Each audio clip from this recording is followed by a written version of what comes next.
Thank you very much, everyone, and welcome. It's wonderful for us to be back here at Centennial Church here in Oak Creek, and our thanks go out to everybody here at the Salvation Army who so generously opens the church so that we can give concerts here, and it's lovely to see all of you joining us for the music this evening. So that was we opened our program today with a march by William Rimmer. William Rimmer is the John Philip Sousa, I guess you could say, of British marches.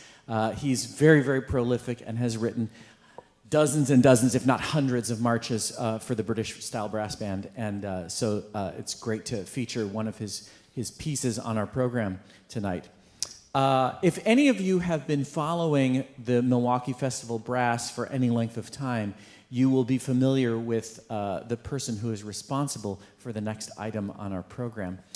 David Grace, who's a member of our cornet section, has become quite a self-published composer in the last couple of seasons. And he keeps writing more and more interesting pieces for us to play.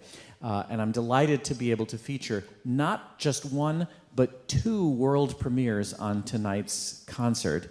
So this next piece is one of those two, and then you'll hear another one in the second half of the program. But I've invited David to come up and introduce this piece to you and tell you a little bit about how he conceived of it.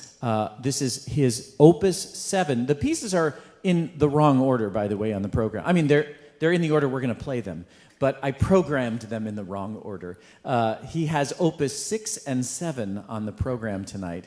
But this is Opus 7, and Opus 6 you're going to get at the end of the concert. So anyway, please welcome our resident composer, David Grace, to tell you about Moonlight.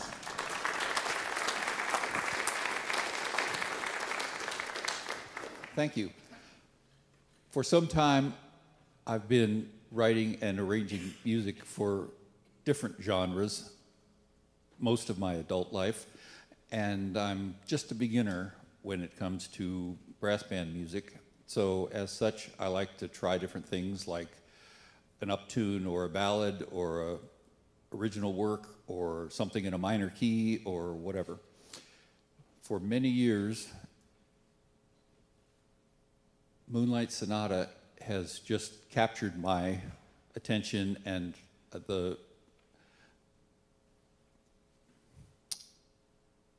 feeling of it, the passion, the simplicity of it just has taken me. In that piece, if you're unfamiliar with it, there's a single piano player that plays most of the octaves on the piano, and there isn't a brass instrument that can play all those notes. So what if we passed along the melodies and the arpeggios as those notes got into the range of each successive instrument? Also, if we're just messing around, why not completely change the style and feel of the piece? So these are all Beethoven's notes, the exact notes in his Moonlight Sonata. I have changed the tempo and some of the rhythms to make it much more aggressive and punchy, hence the name Moonlight with an Attitude. The problem for the band, the challenge for the band, is to try to pass these arpeggios back and forth and still make it sound seamless. Whether we accomplish that or not, you can be the judge.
Our next selection is probably best known in the recording that was done by Louis Armstrong, I want to say in the 1960s probably, but you can't mistake the melody or the sound of his voice when you hear that song come on. We're going to do our version of that selection, What a Wonderful World, and in so doing, we are going to feature our flugelhorn player, Marty Kufel, who is going to do his own flugelhorn impression of that great melodic selection. So here, without further ado, Marty and What a Wonderful World.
We're going to continue featuring some of our members of the band as we move into our next selection. But before we do that, I wanted to invite our band president, Tyler Burmeister, to come forward and offer you a word of welcome. So, Tyler, take it away, sir.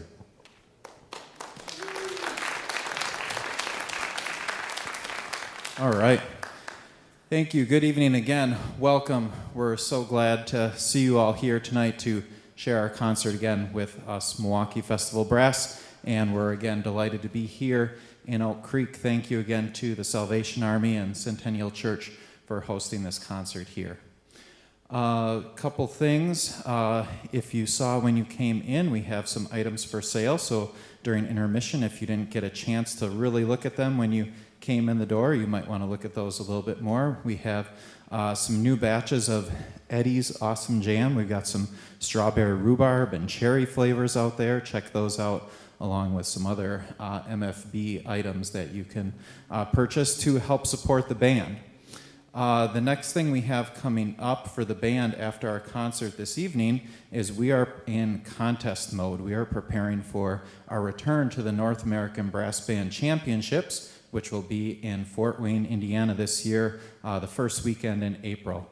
And you'll hear one of our contest pieces on the second half of the program here tonight. So if you would like to support the band further with buying some merchandise, or we have our donation drum out there. There's some extra costs associated with going to that contest and competing, so any contributions you could give to help us with that would be greatly appreciated. Our concert this evening is also being live streamed. Thank you to the crew here at Salvation Army for live streaming the concert for us. So if we have friends or family members in the band who aren't able to be here in person, hopefully they may be able to watch on the live stream. So I think that's all I have for my announcements this evening. Thank you again for coming. Remember to keep in touch with us, Milwaukee Festival Brass, on our website, mfbrass.org, or check us out on Facebook, Instagram. We have our final concert of the season coming up in May. May 3rd, we'll be back at Pius High School for our final concert this year. So again, thank you for coming, and enjoy the rest of the concert.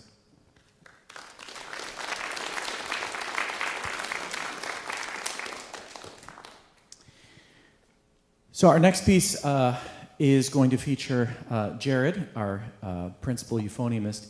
Jared, what year did you join the band? Was it 2021? So this is your fourth season. So Jared and his family they moved to Milwaukee around that time, and he's been studying in medical school. He is now going to be moving elsewhere in the country to begin his residency. And so this is going to be his final season with the band for a while. So we wanted to make sure that we properly celebrated and showed our appreciation for all that you've done with the band. And you still have a while yet with us. We're not saying goodbye yet, but you're a phenomenal talent, and we have really enjoyed having you as part of the band. So we're going to let Jared show off a little bit for you. This is a piece that he selected. This is James Curno's Rhapsody for Euphonium. So please welcome Jared.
Thank you, everyone. As Tyler alluded to earlier in his remarks, we are preparing for our annual trip to the North American Brass Band Championships.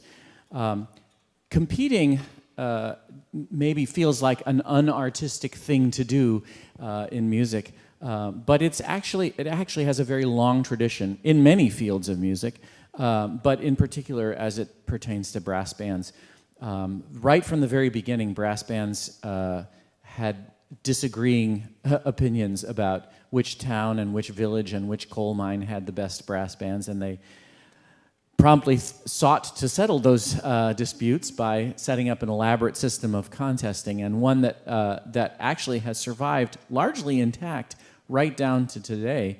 The scene in brass banding in North America really kind of had a renaissance in the 1980s when the North American Brass Band Association was founded, and brass bands started popping up all across the U.S. and even Canada.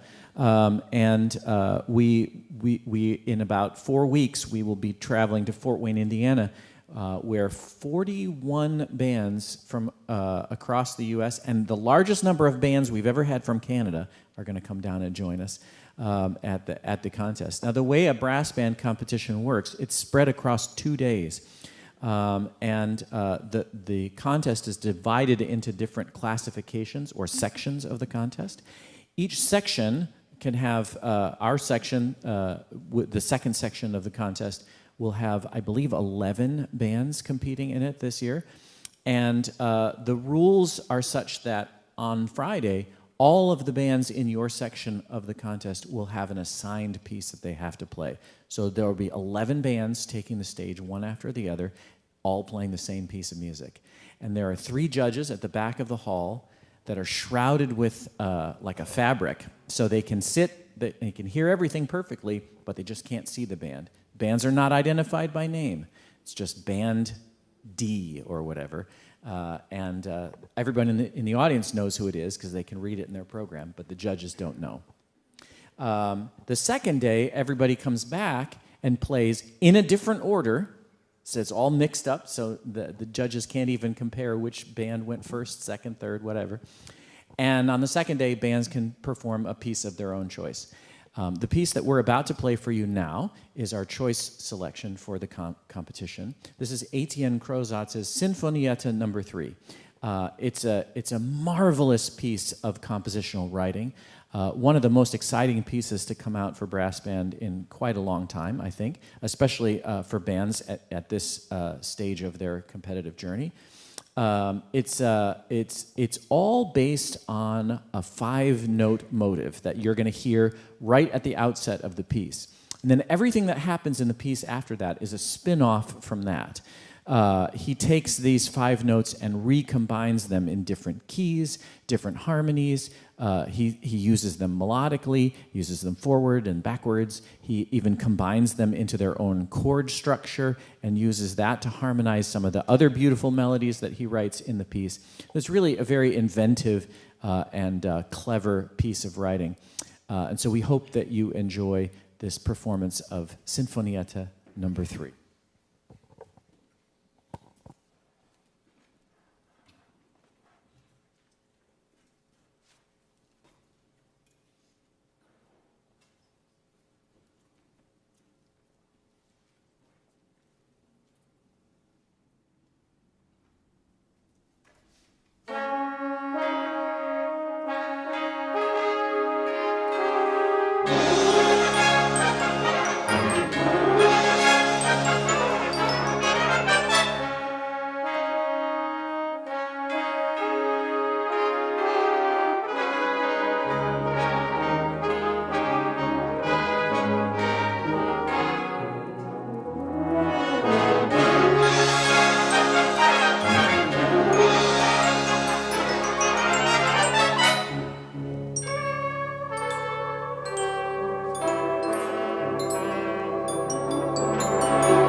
Isn't that a marvelous piece?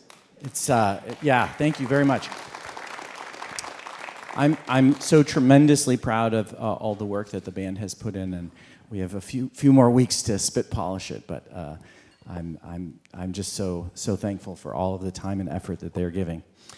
So Leonard Bernstein, in his great masterwork, Candide, wrote this very beautiful melody near the end of the show called "Make Our Garden Grow." There's a sort of lack of agreement about whether it's an opera or a musical. It sort of has had life in both worlds at different times, but it doesn't really matter at the end of the day. It's a magnificent work, and we're happy to feature this selection. So Andy Kerber, who is a cornet player with the Madison Brass Band, our friends just down the road, and Andy has played with us several times in Milwaukee Festival Brass as a substitute player and good friend of the band, came to me last summer and said, hey, I've written this piece, this sort of new take on Bernstein's Make Our Garden Grow, and would you be interested in playing? And I said, yes, absolutely, we would love to take a look at that. And so Andy is with us tonight to share in our rendition of his piece, Make Our Garden Grow, from Candide.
Now we've made our way to Opus 6. So this is the second of two world premieres on tonight's concert, and I'm going to hand the microphone back over to Mr. David Grace, who's going to tell you a little bit about Sittin' Back. So here he is. David. I have the greatest deal going. Mark told me that anything I wrote, he would rehearse at least once so I could hear what it sounded like with a real band playing it. And if he liked it, he'd program it. So I have a guaranteed market for my work. It's just fantastic. Thank you for Mark and the band putting up with my new obsession. I've played and enjoyed dance band music, jazz band music for many years, but I never bothered to understand or analyze why the chords sound so different from a hymn tune or a pop tune. So I studied, I experimented, and I finally took the plunge and created an original chart in the dance band style. It starts with a lazy, laid-back bass trombone duet covered by our husband and wife team, Adam and Shannon. And then it changes gear. But at the beginning, the emotional direction says, sit back. We hope you enjoy Sittin' Back. And I want to say to all of you, thank you so much for coming out to share this music with us tonight. We have enjoyed so much having you in the audience, and we look forward to seeing you at a future performance. Please keep in touch with us through our website and social media so you can find out about our upcoming concerts, and we would love to see you at another performance by Milwaukee Festival Brass. Thank you so much, everyone.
A little parting treat for you. It's like the little tiny dessert they give you after the big dessert, right? Okay. Any fans of The Little Mermaid, Disney movie? Okay, this is Sebastian's song, Under the Sea. Let's go.